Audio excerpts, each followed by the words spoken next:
और महालक्ष्मी सेल्स आपके लिए तैयार है लेटेस्ट कंज्यूमर अप्लायंसेस के साथ। Branded air conditioners, best brands, best offers के साथ आपके लिए अवेलेबल है महालक्ष्मी सेल्स में। एयर कूलर्स जो आपके पूरे घर में ठंडी हवा से आपके दिन को और खुशनुमा बनाए। Single door refrigerator, double door refrigerators, inverter battery, deep freezers, visi cooler, LED televisions, semi and fully automatic washing machines, water purifier, RO plus UV, आटा चक्की, water dispensers, water coolers, mini refrigerators, सभी appliances best brands के best offers के साथ आपके लिए available है Mahalakshmi sales में।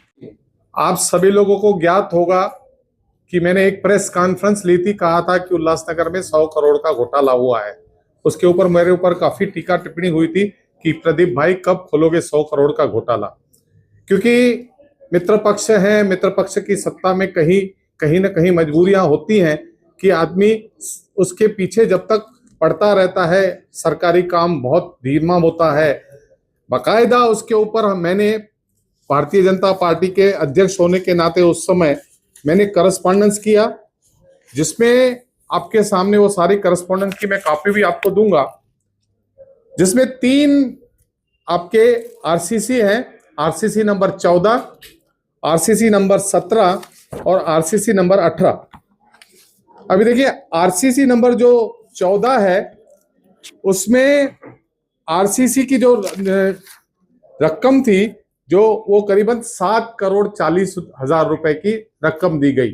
आरसीसी का आपको मतलब है कि सीधा एक रिटर्न सर्टिफिकेट मिलता है जिसमें आप वो पैसे किसी भी प्लान के लिए एडजस्ट करा सकते हो। आप मान लीजिए कि कैश चेक होता है आरसीसी।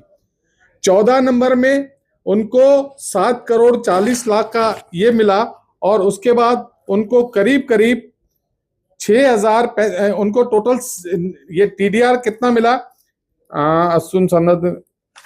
31,500 का उनको टीडीआर मिला। उसके बाद आइए, शॉर्ट में बोल रहा हूं, लंबा पढ़ेंगे तो बहुत बड़ी। उसके बाद 17 नंबर जो था उसमें उनको 9,052 स्क्वायर मीटर टीडीआर दिया गया और 17 करोड़ की क्या दी गई, आरसीसी दी गई। और इसके बाद 18 नंबर में 27,51,00,000 की आरसीसी दी गई और 27,51,00,000 की टीडीआर दी गई। ये कुल मिलाकर 100 करोड़ से ज्यादा घोटाला हुआ और ये घोटाला हम निरंतर करते रहे। ये मेरी मीटिंग हुई थी जिसमें गवस साहब थे, आपके श्री किशोर गवस, उसमें नगर विकास श्री विकास बरारी, संजय पवार और प्रदीप रामचंदानी। उन्होंने इतिवृत्त में माना कि घोटाला हुआ है और इसकी इतिवृत्त की कॉपी मैं आपको दूंगा। उसके बाद और भी कई लोग इसके पीछे पड़े। आखिरी में आज परिस्थिति ऐसी हो गई है कि उस टीडीआर के ऊपर और उस आरसीसी के ऊपर रोक लगा दी है। किसने रोक लगाई है? तो यूडी के सेक्रेटरी ने रोक लगाई है।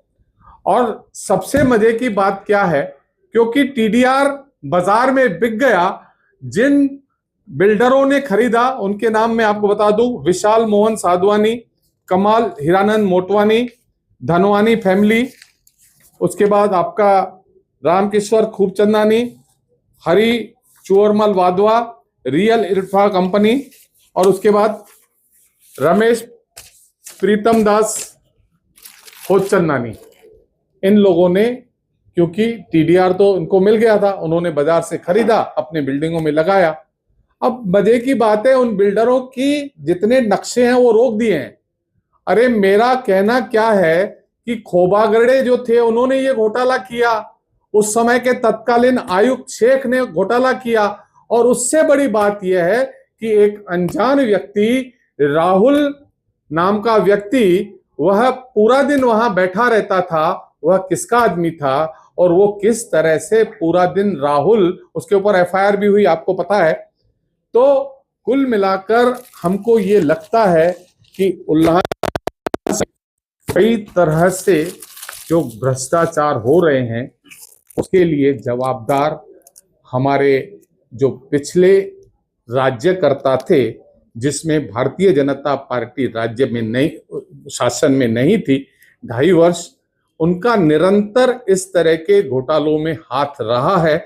और यह यहाँ तक ही सीमित नहीं है, अन्य कई विभागों में भी है, जिसकी हमने निरंतर हमारे जो है पत्र व्यवहार चल रहे हैं। जैसे ही उस बात का भी फैसला हो जाएगा, पत्रकारों के सामने आएंगे। प्रशासकीय राजवट थी, देवेंद्र फडणवीस साहब मुख्यमंत्री थे, तब आपने इसके ऊपर कार्रवाई की मांग क्यों नहीं की? प्रशासकीय राजवट में जब देवेंद्र जी की सरकार आई, उसके बाद ही हमारी इंक्वायरी को सुना गया और हम इस परिस्थिति पे पहुंचे।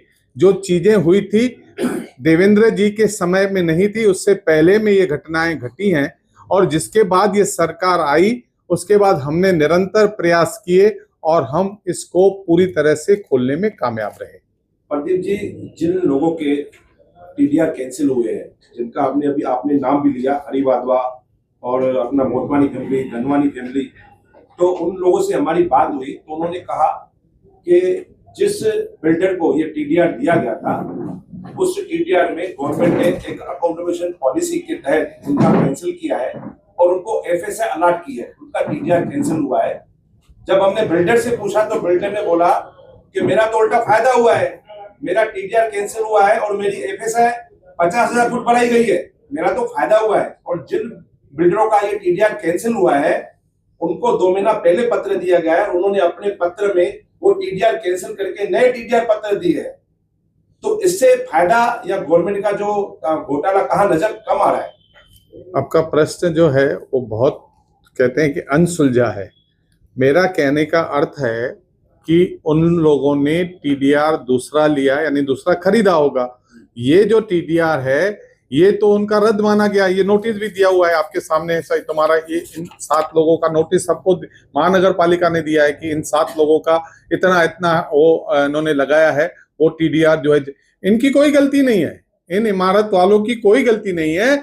गलती है जिस व्यक्ति महत्व ने इनको बेचा, जिन्होंने घोटाला किया वो आराम कर रहे हैं। जो बाजार में चीजें असली समझ के लिए बाद में नकली हो गई, इनमें इनका कोई दोष नहीं है। और उन्होंने अगर कहीं और से वहां पे ले लिया तो उन्होंने दोबारा पैसे भरे होंगे। इसमें घोटाला कैसे नहीं हुआ? टीडीआर जो होती है वह, अगर आप उल्लासनगर महानगर पालिका से टीडीआर लेते हैं तो उसकी बाजार में मूल्य है 15,000 मीटर, 17,000 मीटर, वह एज गुड एज आपका उसका वैल्यू है। टीडीआर इज द असेट, आपकी वह मालमत्ता है टीडीआर। घोटाला कैसे नहीं हुआ? इसके पहले भी भ्रष्ट नगर ऐसा अगर आए थे, अरुण मुड़े था, प्रकाश मोरे थे, उसके बाद ललित खोबरागड़े एडीटीपी थे, तो इनके बारे में बहुत सारी न्यूज है, तब आप आवाज नहीं उठाते, बाद में क्यों उठाते? देखिए, मैंने आपको इलेक्शन आने वाली बात नहीं थी, मैंने आपको पहले ही कहा कि मेरा पत्र व्यवहार निरंतर शुरू था। और आपको पता है, जब तक चीजें पूरी तरह से प्रमाणित नहीं हो जाती तब तक इन बातों की बात करना ठीक नहीं है। अभी 11वें महीने में ही प्रमाणित हुई है। आखिरी नोटिस उनको जो दिया है उसकी तारीख में बताता हूं आपको, वो दिया हुआ है 3/11/2025 को। तो 3/11/2025, आज 15-20 दिन में जैसे ये मुद्दा मिला, दोनों आपके सामने रखे हैं। अभी ये घोटाला तो सामने आया, तो जो घोटालेबाज है इनके ऊपर एफआईआर करने के लिए आप कोशिश बिल्कुल, पार्टी बिल्कुल, जो अधिकारी लोग हैं जिन्होंने ये गड़बड़ करी है और जो इनके पीछे हैं, उनके ऊपर कड़ी कार्रवाई की मांग भारतीय जनता पार्टी करेगी। सर, टीडीआर तो कैंसिल हुआ है, आरसीसी, जिन्होंने आरसीसी में अपने और टैक्स के पैसे जो प्लान में जो महानगर पालिका को रेवेन्यू देने वो भरे, वो कटे, वहां उनका कोई आदेश अभी तक नहीं आया। देखिए, अभी तक उन्होंने खाली टीडीआर किया है, आरसीसी का भी उनको आदेश देना पड़ेगा।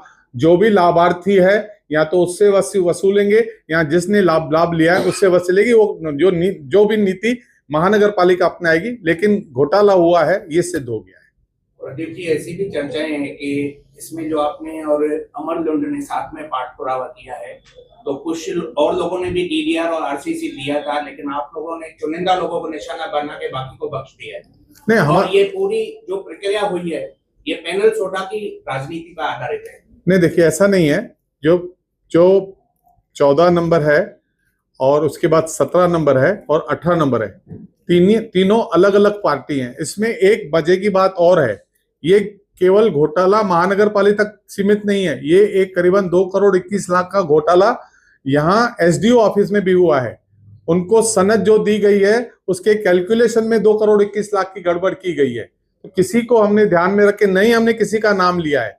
हम केवल चाहते हैं कि जिस तरह से महानगर पालिका को लूटा गया वह बात है, किसी व्यक्ति विशेष, किसी पैनल विशेष से हमारा कोई संबंध नहीं है। और 18 नंबर जो मैंने आपको बताया वो 18 नंबर सेक्शन 20 उल्लासनगर 3 में है, उसका से मतलब ही नहीं है। 14, 17, 18 3 में हमने आक्षेप लगाया और वो 3 ही सबसे बड़ी जो है आरसीसी दी गई है। पैनल 11 में भी इसी प्रकार एक भ्रष्टाचार था, तो वही पात्र का उसका भी इसी जैसा बेचा गया।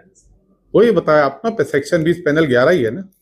टीडीआर था किसके नाम से प्रदीप जी? नाम अभी आपको सारे पेपर पत्र देता हूं, आप उसमें से पढ़ लीजिए। हमारा किसी व्यक्ति विशेष पर कोई टिप्पणी करने का कोई भी हमारा मतलब नहीं, सारे पेपर आपको दूंगा, आप पढ़ लीजिएगा।